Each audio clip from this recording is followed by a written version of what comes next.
Hey there, welcome back to Hair Romance. I'm Christina and this is day 9 of my Good Hair Q&A series where I'm answering your hair questions. Today's question came in via Instagram. I'm at Hair Romance if you're not already following me. And the question's about how to maintain your hair colour. Now in this question she didn't say whether she was blonde or brunette, but regardless I've got some tips on maintaining your hair colour if you've changed from your natural colour. I'm not sure I could even tell you what my natural hair colour is anymore. And as I've also been every colour under the sun, I think I have a few tips to share from personal experience and also some professional tips as well. When you colour your hair, you spend a lot of time and money, so you really want to make sure you protect your investment.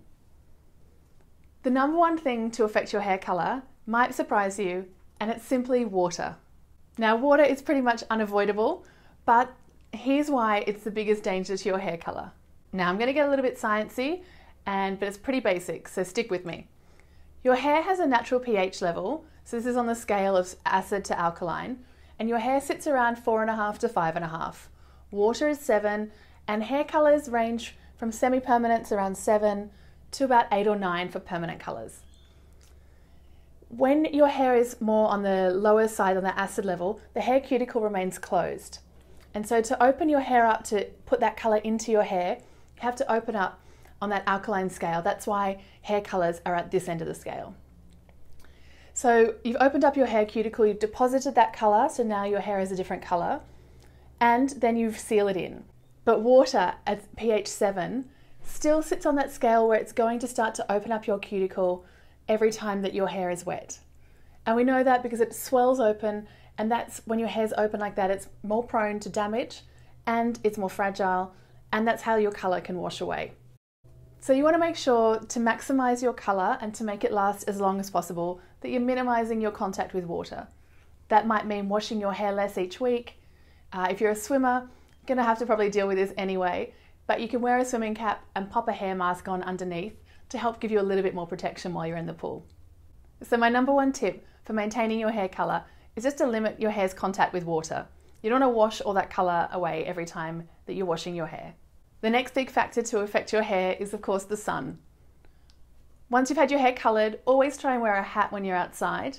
And I shouldn't have to tell you this, but avoid tanning beds as well. Not only are they terrible for your skin, they're also concentrated damage on your hair. When it comes to choosing products, look for ones that say that they're colour safe, and sometimes sulfate-free shampoos can be a little bit more gentle on your hair as well. There are ways to refresh your colour when you're at home as well. Especially with blondes, your hair can start to go a little bit brassy, so I like to do a toner treatment at home. I really like the Schwarzkopf Live foam colours. They're really easy to do, and they're also available in brunette and red, so you can give your hair a little freshen up with a semi-permanent colour at home. Alternatively, you can get your hairdresser to help make up a custom colour. I've been using the Evo Fabuloso that I had my hairdresser Stevie at Stevie English Hair make up for me, and this was fantastic as I knew I'd be away travelling to keep my pink up. Pink particularly, all these sort of lower wash out colours that are sort of more semi-permanent, particularly pastel shades, can wash out really quickly. So you can top it up with a conditioner at home in the shower. That makes it really easy to keep your hair at that perfect colour. Maintaining your hair colour actually makes it pretty easy. Just wash your hair less often, style with a little bit less heat, and do as little as possible. It's pretty much my mantra for all of my hair care. I really hope you're enjoying this Hair Romance Good Hair Q&A series. And if you've got questions, I'm still taking some submissions, so you can pop them in the comments below. Or you can DM me at Hair Romance on Instagram. Give this video a like if you're enjoying the series, and hit subscribe so you'll be the first to see the next video. Have fun with your hair, and I'll see you next time. Bye.